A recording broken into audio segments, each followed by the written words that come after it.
this is Genre Books, and today I'd like to take a look at what I read in January, and I look forward to a frankly optimistic pile of February reads.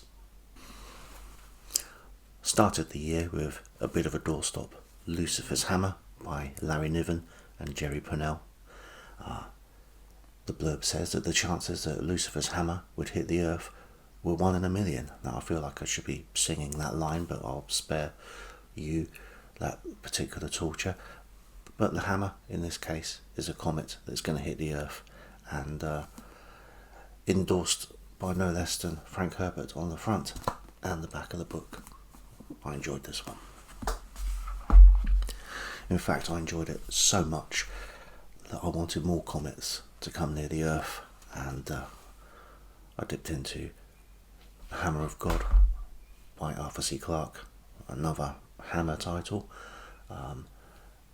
This was written, one of his later works, 1993, and takes an altogether different approach to Niven and Pournelle, but no less enjoyable. And I enjoyed the Arthur C. Clarke so much that I picked up another one, Earthlight, this one in the Gallant's SF Masterworks series, and this one going back 38 years from the time he wrote The Hammer of God, writing about life on the moon, but life with parts of the solar system about to start a war with each other.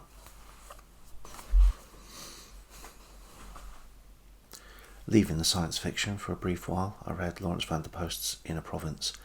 I intend to get through quite a lot of Lawrence van der Post books this year, having picked up a bundle late last year, and this is his first, written in 1936, the story of a young man growing up with his Dutch uncle and aunt on a kraal in somewhere in the middle of South Africa, and his experiences moving to the city and trying to build relationships across racial divides and the obstacles that would obviously cause back in 1930 South Africa. And then a brace of Ballard, J.G. Ballard, starting with The Drowned World, which was a fantastic book.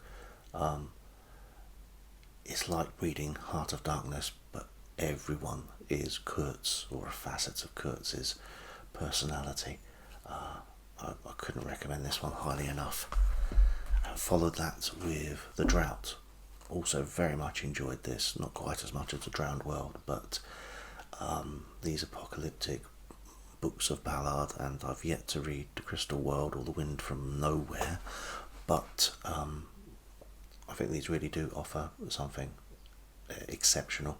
This one very much more bleak, I think, than The Drowned World, much more showing sort of violence of people towards others rather than the self-destructiveness, the psychological self-destructiveness of The Drowned World, but again, just very enjoyable. But two of those together was fairly bleak, so I decided to look at something a little bit more light-hearted. The Sorcerer's Ship by Hannes Bock in the Ballantine adult fantasy range. Hannes Bock, don't know if I'm getting that pronunciation right, but more well known as an artist and illustrator than for his writings. But this was quite a nice fantasy, portal fantasy and courtly fantasy, all taking place for the most part on one ship, a brief sojourn to an island, but recommended. In fact, everything's recommended this month. I didn't have any disappointments, which is, I will take that. After that, I came to the oldest physical copy of a book that I read this month, The Hamptonshire Wonder by J.D. Beresford. Now, this is purportedly a biography of the title character, a young child called Victor Stott, and it starts like I wish a lot more proto science fiction novels would start, with 50 pages of cricket. And then, because it is the winter of Wyndham and I've read a fair amount of Wyndham. I'm looking at some of the possibly lesser known works. This is Consider Her Ways and Other Tales, which is I believe printed in the US, or 4 of the stories reprinted in the US as The Infinite Moment, but hadn't realised until I started reading that all of them are dealing with time slips, time travel, and it's Wyndham, so I love it. Next was City by Clifford Simak.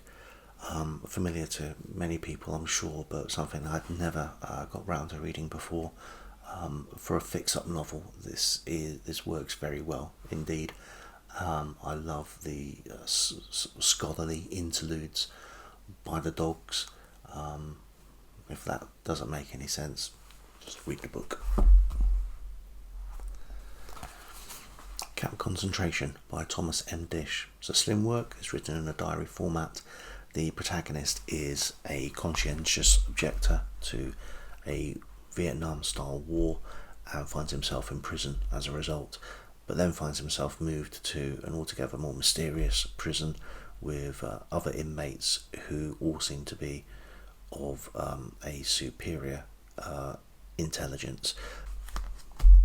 The diary entries are very literary, full of allusions and snatches of other language, and to begin with I found that didn't quite ring true, but without wanting to give too much away about the work, by the end of it you see exactly why it appears that way.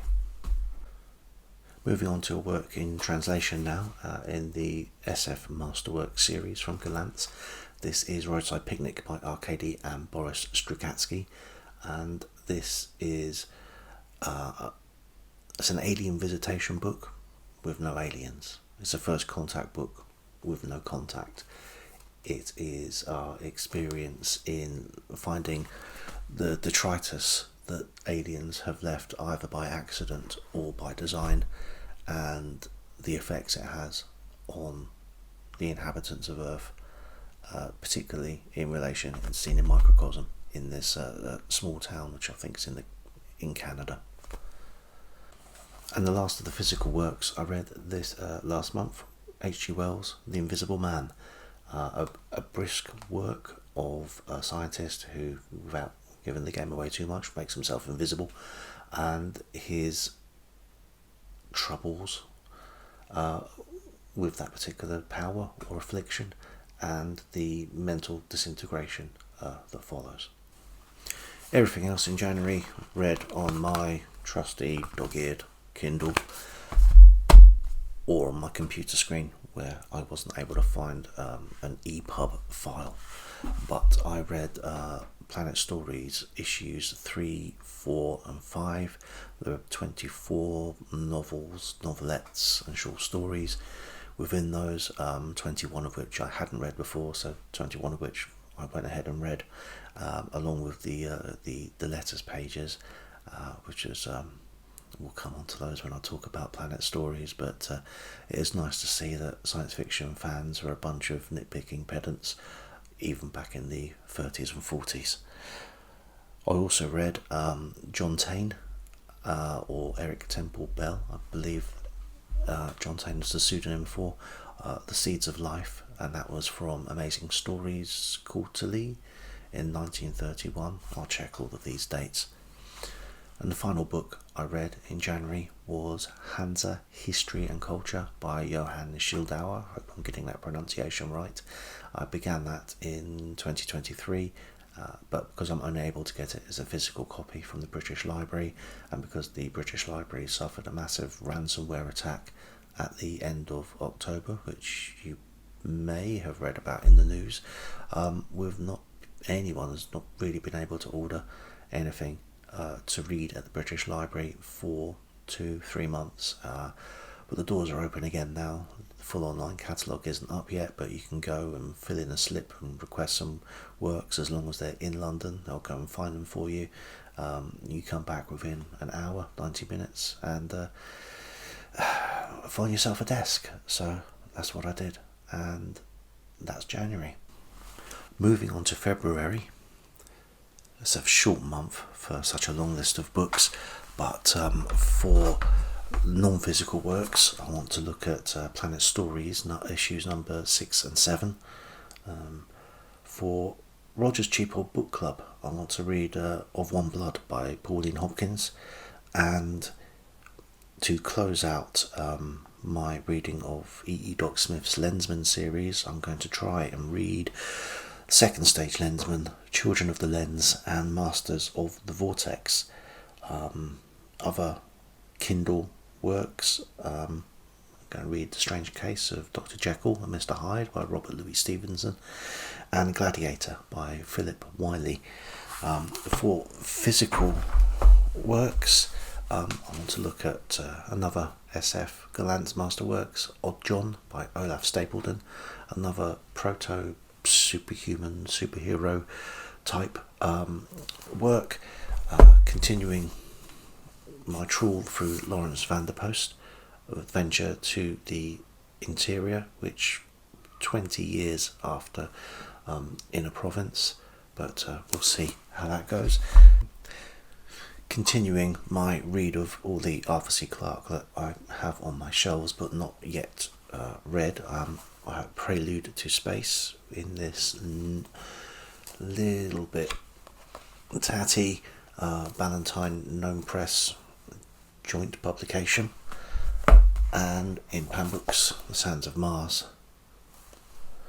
because the Winter of Wyndham is still in operation in February, or certainly is in this part of England. The Outward Urge by John Wyndham and Lucas Parkes. Now, I have a feeling that Lucas Parkes is also John Wyndham, so don't quite know why that is a writing partnership there, but we'll maybe find out. For the Lost Weekend, or the Wasted Weekend, for Criminalese Garb August 1.5 event, I'm going to go non-fiction, and well, I say non-fiction, it's Charles Berlitz, The Bermuda Triangle. I should imagine any child of the 70s may have had this book, or a version of this book, somewhere in their parent shelves.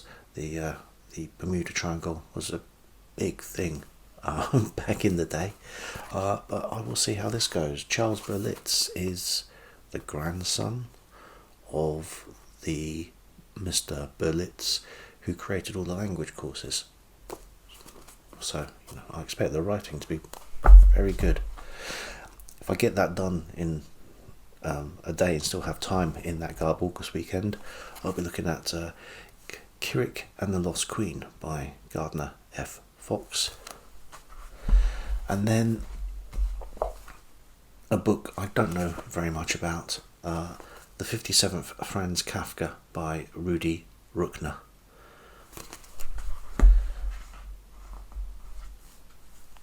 Also, Norman Spinrad's Agents of Chaos. And going back to another Gallant's, this time a Golden Age masterwork, C.L. Moore's Judgment Night. That should keep me busy. Bye.